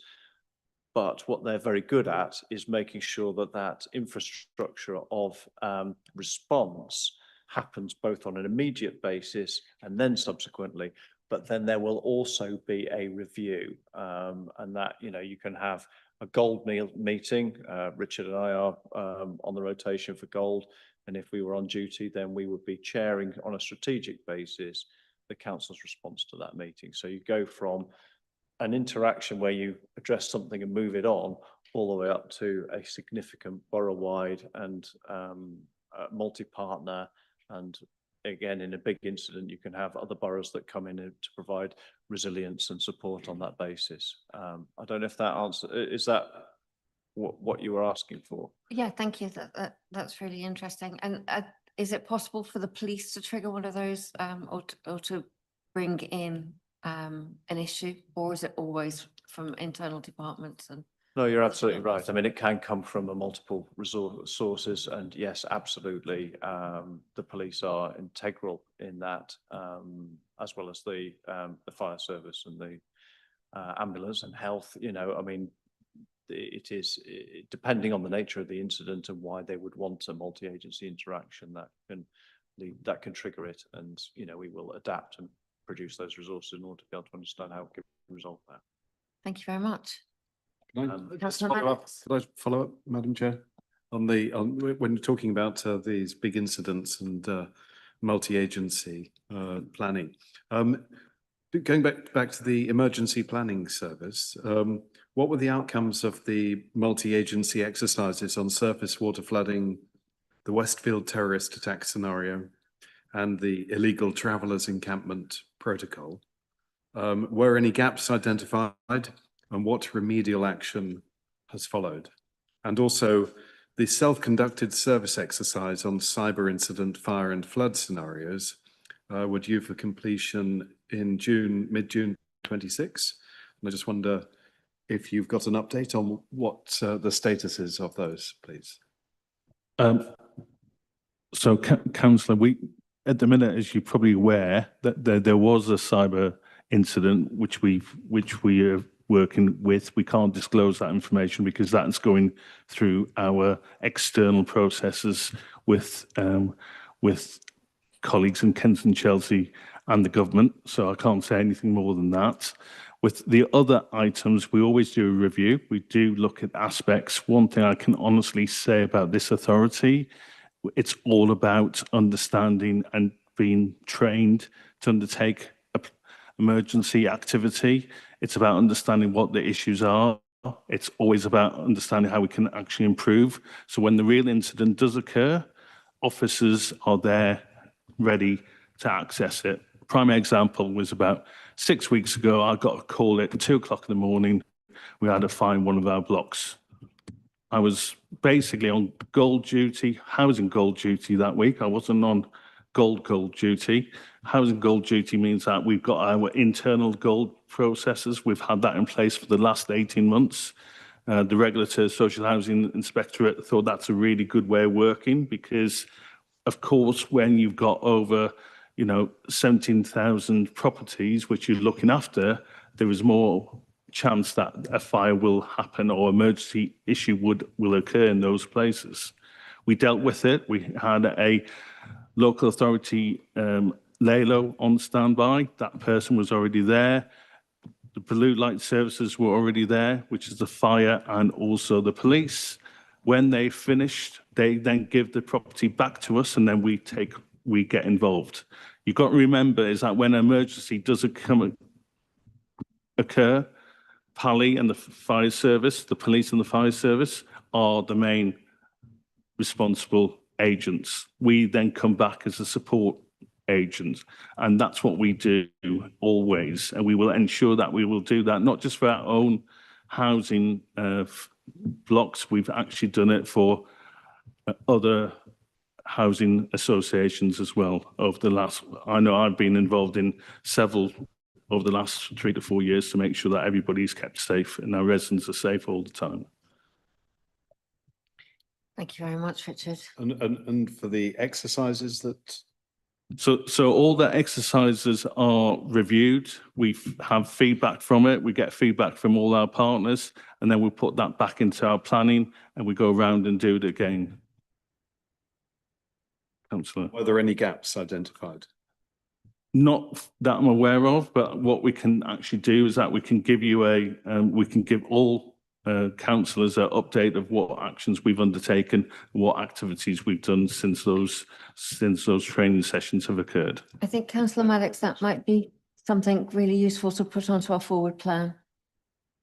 We'll bring a report back. Thank you very much, Madam Chair. Thank you. Justin, could you please take us through Prevent and then pick out some of your favourite figures?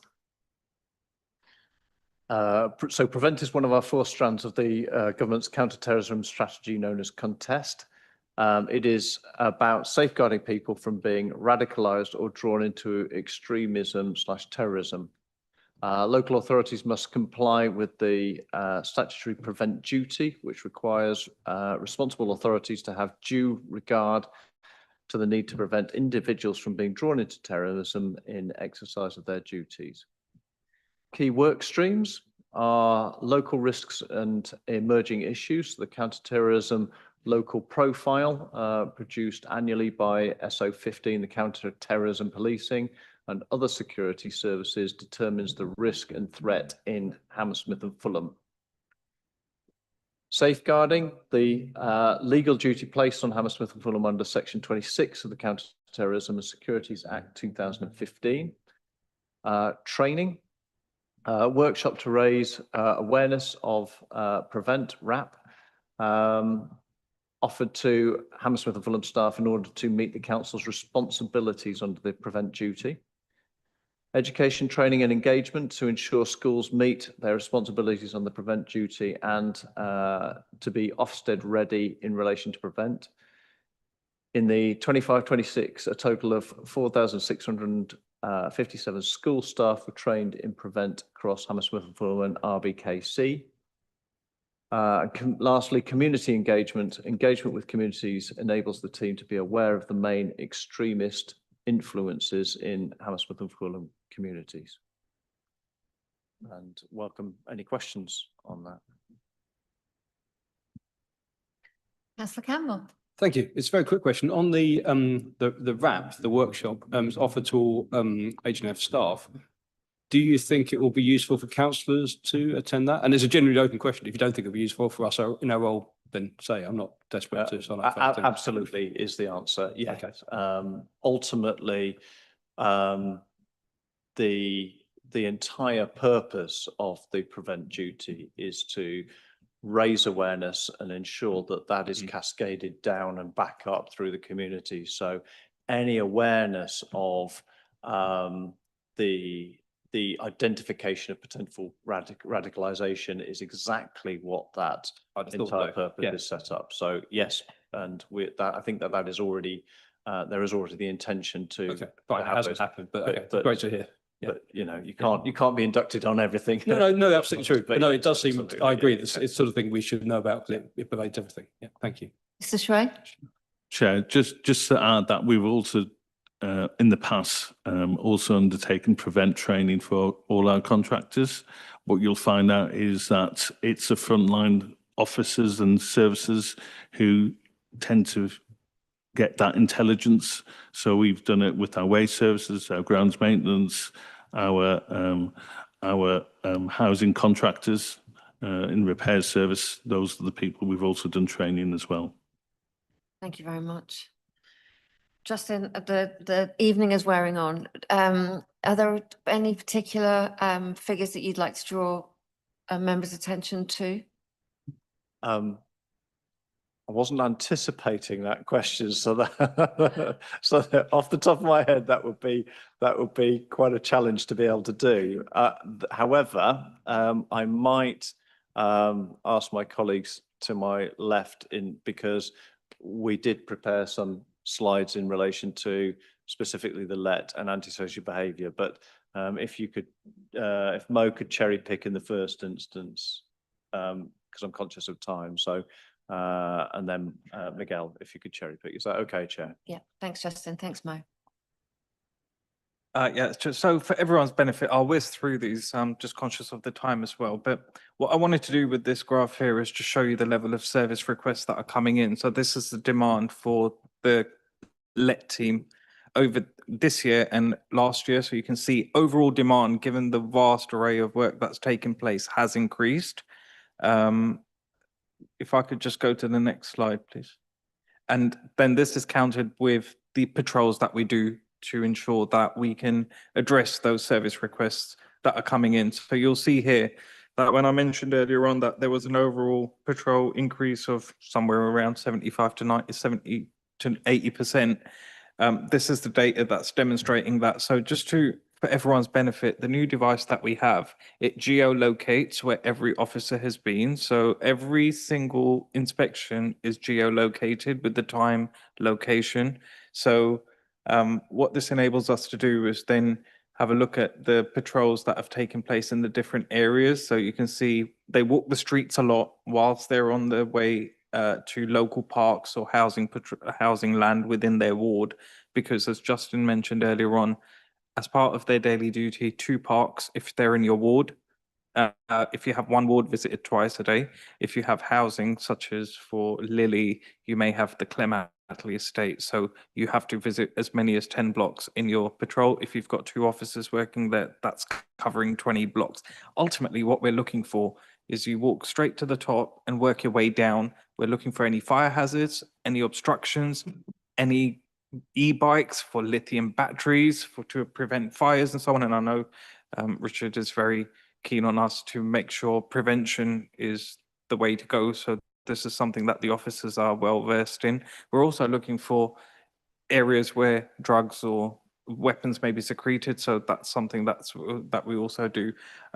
I mentioned about the ASB service request. So antisocial behaviour specifically, when residents contact us and tell us that there's antisocial behaviour, this is the breakdown.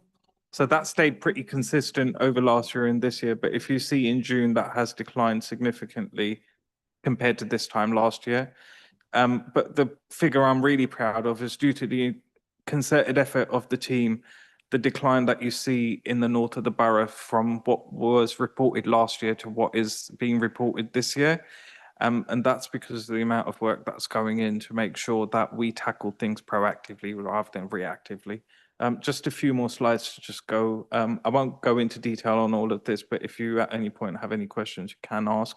But generally speaking, this is the breakdown of the patrols that are taking place in the different land based on the antisocial behaviour that's reported in those locations.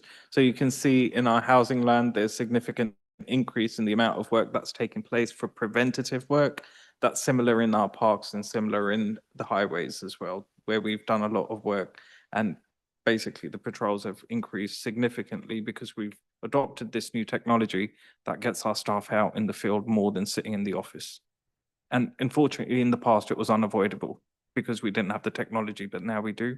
So they're out and about more often than before. Thank you. Thank you so much, Mo. The kind of the detailed scrutiny of LET, the effectiveness and powers is on the proposed forward plan. So if members are in agreement, we'd like to bring that as a main report sometime over the next year. Madam Chair, possibly could I ask one question just on what Mr. Bassett said? Please. You mentioned that when they do these patrols, and very impressive going up and doing the whole of the Clare Madley estate.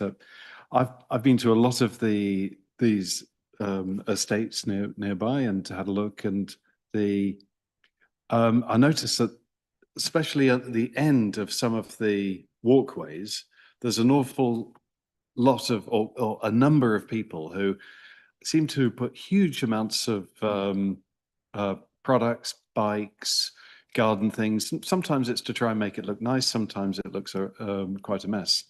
And then there are others who put things outside their flat, and you know, again, it's sometimes for convenience, sometimes to make it look nice. But I notice everywhere there's a notice down in the notice board saying you absolutely must not keep any of these items, and it goes through a whole list. And I just wonder, what do you do? How do you deal with this situation? Because there's a lot of people who actually don't comply with the rules right now. I agree. It's something which the housing service has been struggling for a long time. It's an area of work which you'll see changing as we're now part of a new directorate. You probably say, well, why did you not sort it out sooner, Mr. Shway? The reason why we didn't sort things out sooner is that we were trying to get our baseline of activity right in housing service. We now got that. So now working with colleagues, with the LET, with the ASB team, with the Saturday operation in neighbourhood services, that will start changing. We will be discussing with our tenants and our leaseholders about the use of outside the properties.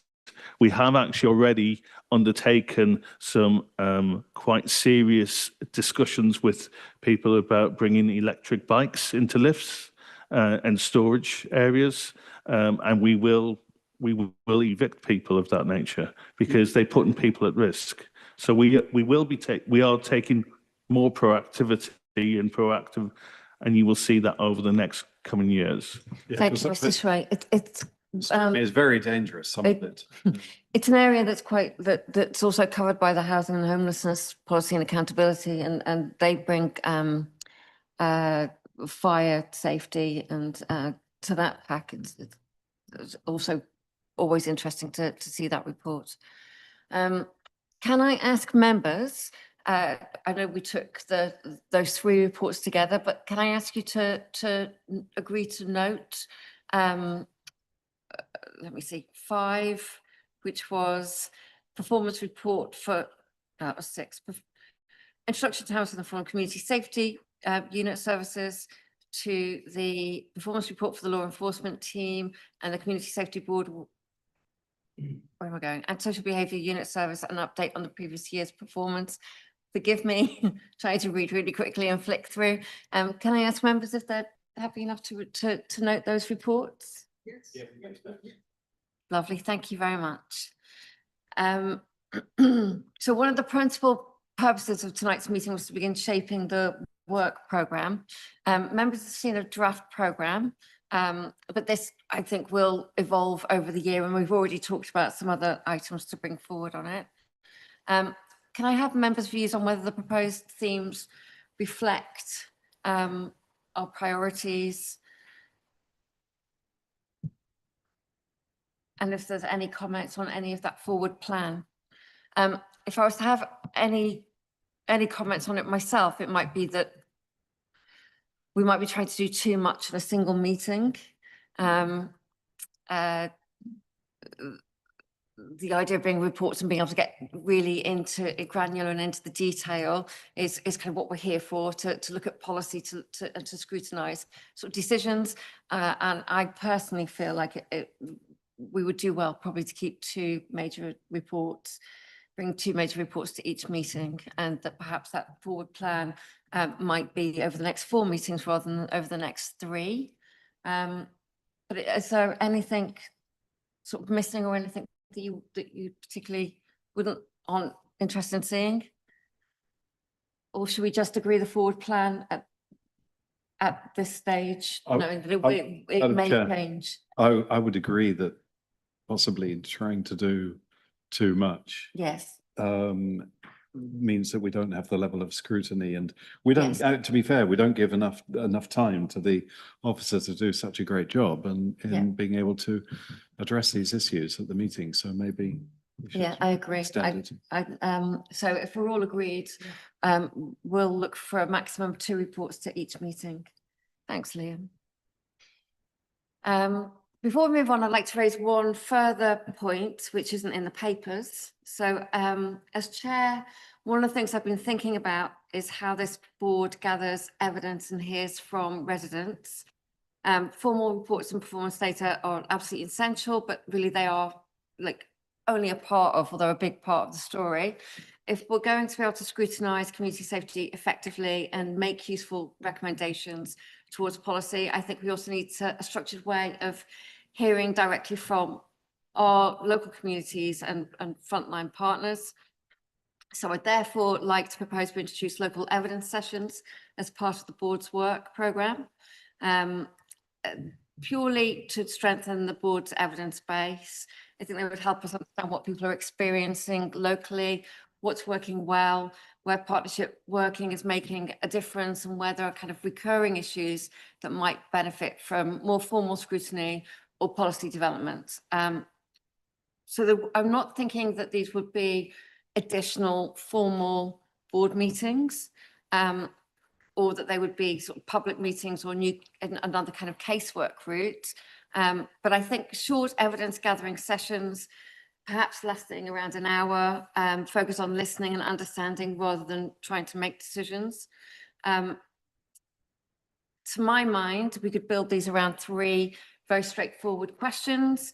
What is being experienced locally? Where are things working well and why? And what would make the biggest difference next? If that's something that kind of...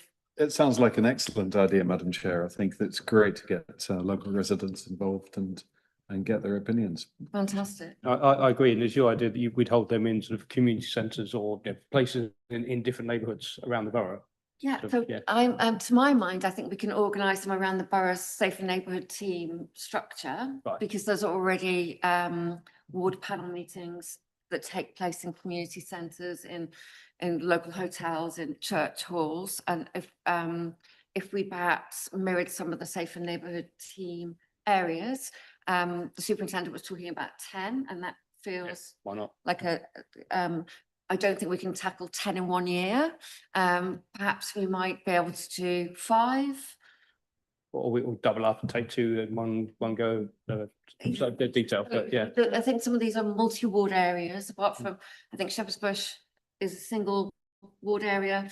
House of Broad Road is single ward areas, but the other ones are multiple wards. So we wouldn't be mimicking the ward panel meetings, but we would be getting out and speaking to them.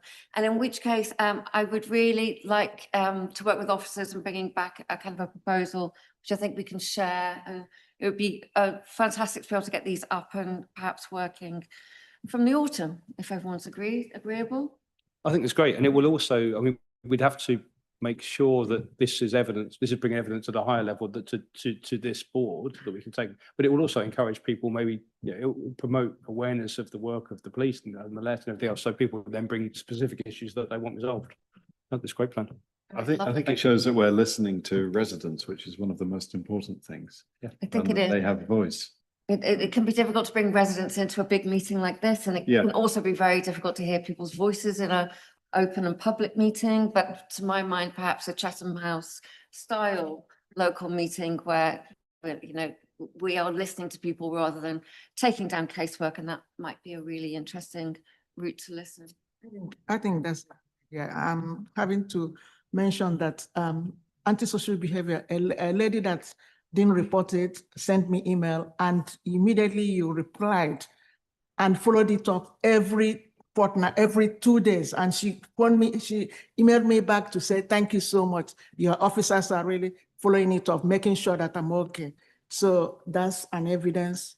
I might find you the name of the lady if you want to bring her into, if she wants to, because she might not want, you know, if she wants to come and talk about it. So I just say that. Thank you. Thank you, Councillor.